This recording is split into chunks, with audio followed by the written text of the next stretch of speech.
Right now, the US Navy is firing missiles faster than American factories can build them. That means the world's most advanced warships are burning through interceptors that take months, sometimes years, to replace. And once a destroyer's missile cells are empty, it cannot reload at sea. This isn't a technology problem, it's a math problem. And the math is already failing. Most people assume the Navy can fight indefinitely. After all, these are billion-dollar warships equipped with radar systems that can track hundreds of targets simultaneously. The Aegis combat system is designed to handle missile swarms. It's been proven in tests. And every destroyer carries dozens of interceptors in its vertical launch system cells. From the outside, it looks like overwhelming firepower. But that assumption relies on something most people never question: the idea that those missiles can be replaced as fast as they're used. Here's the reality. An Arleigh Burke-class destroyer carries 96 vertical launch system cells.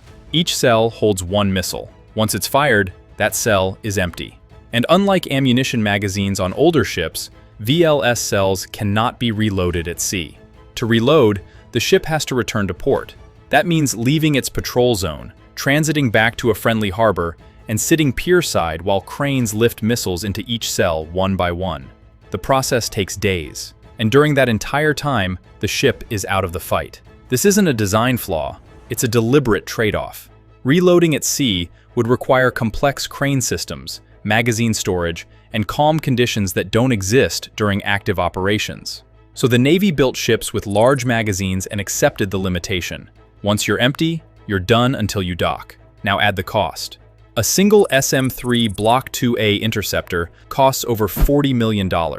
An SM-6 costs $4 million. Even the older SM-2 runs nearly $2 million per shot. Fire 10 interceptors to stop a missile swarm, and you've spent $40 to $400 million in minutes. Now here's where the system breaks down. The Navy can fire missiles in minutes, but American factories need months to build them back. Raytheon produces roughly 125 SM-6 missiles per year. That's about 10 per month. Lockheed Martin builds fewer than 20 SM-3 interceptors annually. These aren't assembly line products. Each missile requires precision components, specialized labor, and long lead materials like rocket motors and guidance chips. A single Aegis destroyer can carry up to 40 interceptors in its loadout. If that ship fires 30 missiles defending against a coordinated attack, it just consumed 3 months of SM-6 production. One engagement, one ship, 3 months of national output. Scale that up. The US Navy operates 73 Aegis-equipped destroyers and cruisers. If even 10% of the fleet face sustained missile threats simultaneously, the math becomes unsustainable.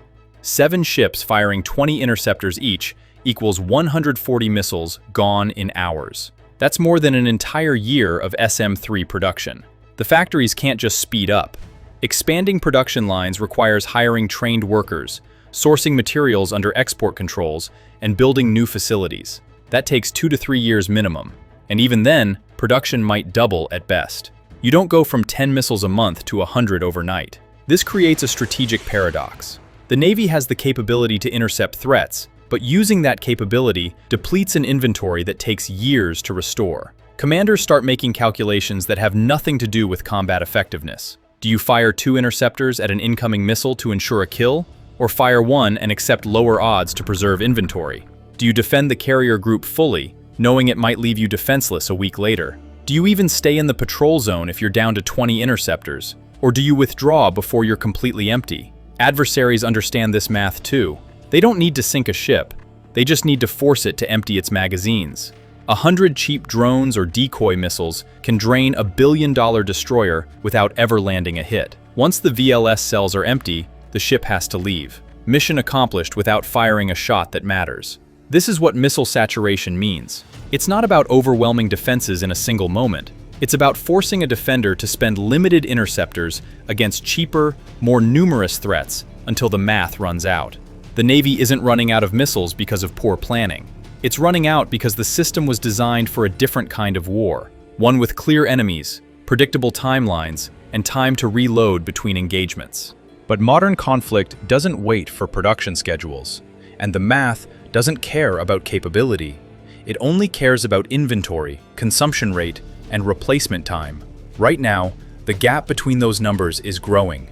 The most advanced warships in the world are still constrained by the same reality that's limited every military in history. You can only fight as long as the supply line holds, and when the supply line is measured in years, not weeks, the magazine becomes the actual weapon system. Once it's empty, everything else is irrelevant. Modern warfare isn't decided by the best weapon, it's decided by the system that can replace it.